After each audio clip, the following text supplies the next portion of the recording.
Hola a todos. Hoy quiero seguir hablándoles de esa Cuba española, esa Cuba pre-independencia, debido a la importancia, ya que ese periodo fue el que cambió toda la historia de Cuba y la que dio lugar a lo que somos hoy en día. Comenzaré por decirles que yo siempre estuve muy orgulloso de la historia de nuestra patria, ¿no? De los mambises, de nuestra bandera, nuestro escudo. Pero a medida que fui estudiando profundamente la historia de Cuba, me di cuenta cuán manipulados hemos estado los cubanos y cuántas mentiras que yo poco a poco he ido cambiando a medida que han ido saliendo a la luz pública verdades que los cubanos no conocemos. Por ejemplo, en la historia de Cuba no se estudia. No digo que los historiadores serios no lo sepan, o sea, ellos sí lo conocen, pero es parte de la historia de la que no se habla. Pero, por ejemplo, el cubano no sabe que nosotros éramos ciudadanos españoles de nacimiento, que en 1821, no sé, en mi provincia de Ultramar, ya comenzamos a ser ciudadanos españoles de nacimiento. Y en 1837 nos convertimos en 6 provincias de Ultramar. Teníamos representantes a las cortes, lo que se luchaba, y en eso estaba.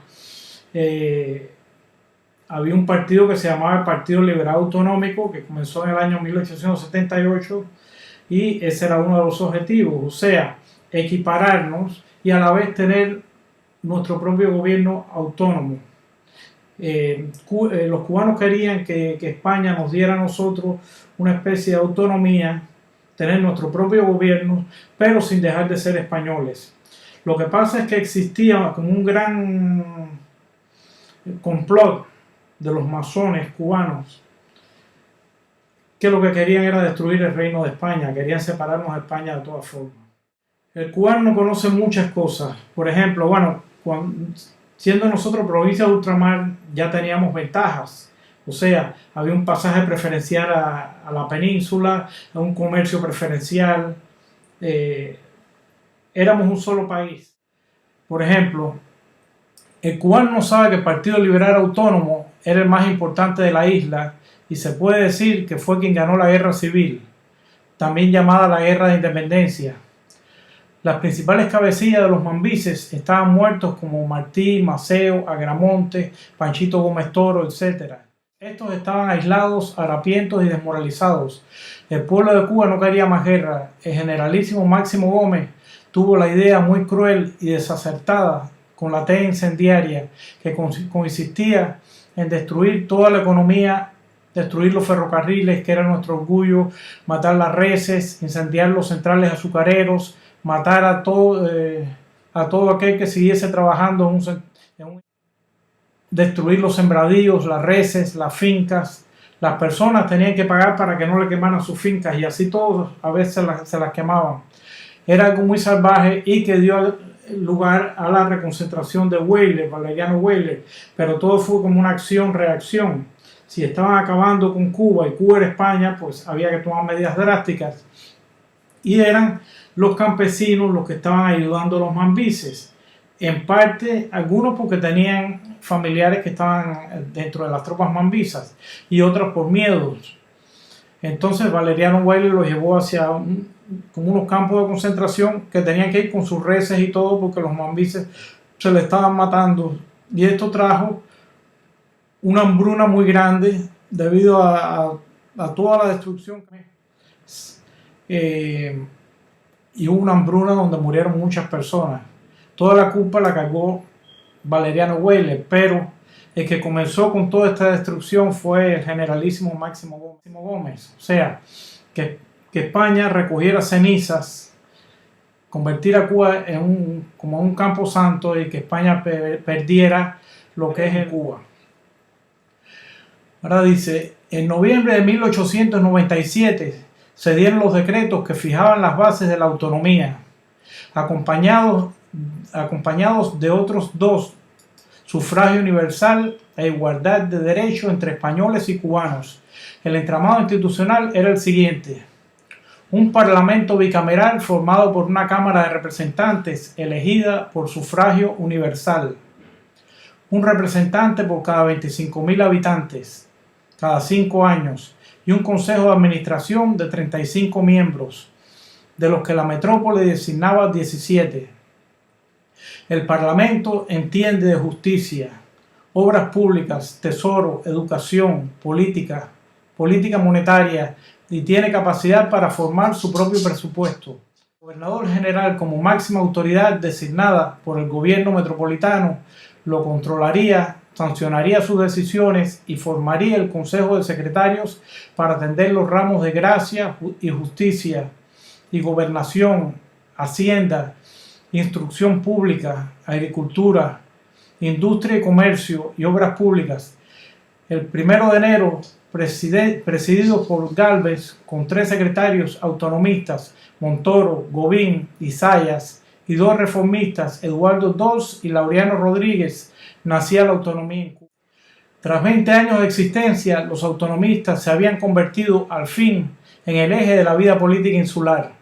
Además, contaban con el favor de las autoridades frente a la Unión Constitucional. En las elecciones a Cortes obtuvieron el 70% de los escaños, en el Parlamento insular el 80%. Sabían que la única manera de consolidar el nuevo régimen era conseguir la paz. Los independentistas temían que la viabilidad de la autonomía les dejase sin argumentos para seguir la lucha y por ello decretaron la pena de muerte para quien aceptase la fórmula de la paz autonómica. Por su lado, Estados Unidos tampoco estaba a favor de que se consolidase el nuevo modelo de relación colonial. Las inversiones norteamericanas a lo largo del siglo XIX se habían ido incrementando y estaban sufriendo mucho con la guerra. Además, querían controlar a su principal abastecedor de azúcar y uno de sus principales mercados de exportación. Siempre preferían una independencia tutelada que tener que negociar con los cubanos y en último término. Pero el sentido común sugiere que la mayoría de la población cubana no podía estar a favor de la revolución cuando ni una sola ciudad cayó permanentemente en poder de los insurrectos entre febrero de 1895 y abril de 1898, cuando las fuerzas realistas abandonaron Bayamo al comienzo de la guerra con Estados Unidos. Autos inolvidables en todos aquellos que sufrieron a causa de ello. La llegada de Weyler a Cuba había creado oposición a la independencia de Cuba entre aquellos cuyas fincas y poblados destruyeron o tenían parientes en fuerzas realistas.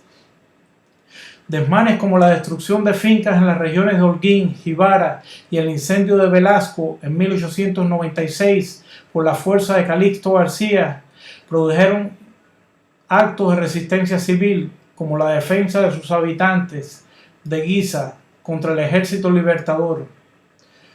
Cuando la reina regente de España le concedió la autonomía a Cuba y a Puerto Rico en nombre de su hijo, el rey Alfonso XIII, los insurrectos en Cuba no la aceptaron, pero la mayoría de la población civil de Cuba sí la aceptó. No mentía el presidente del gobierno autónomo cubano, José María de Gálvez, cuando en abril de 1898 decía en un telegrama al presidente de Estados Unidos, William McKinley, que sí había cubanos levantados en armas. La mayoría de los cubanos en Cuba aceptaba la autonomía y estaba resuelta a trabajar bajo esa forma de gobierno para restablecer la paz y la prosperidad del país. Con más credibilidad por ser un adversario, el oficial separatista cubano Enrique Collazo escribió en su libro Los americanos en Cuba en 1905 que el gobierno autónomo fue beneficioso para Cuba y los cubanos, y que para realizar la obra que emprendió le faltó tiempo y apoyo. Cuba, si España le concedía la autonomía a la isla, 6 meses más tarde su representante en Madrid le ofrecía al gobierno español 300 millones de Estados Unidos por la isla, añadiendo que su gobierno se negaba a reconocer la existencia del gobierno autónomo cubano. En realidad, el presidente de Estados Unidos nunca apoyó la economía autónoma a pesar de haber perdido, y al hacer la guerra a España y arrebatarle sus dominios en América, Asia y Oceanía, incluyendo a Cuba. No le dio tiempo al gobierno autónomo cubano para consolidarse. El autonomismo cubano no fracasó, pero la derrota de España por Estados Unidos lo hizo irrelevante. Por hoy me despido y espero que sigan leyendo el blog Cuba Española.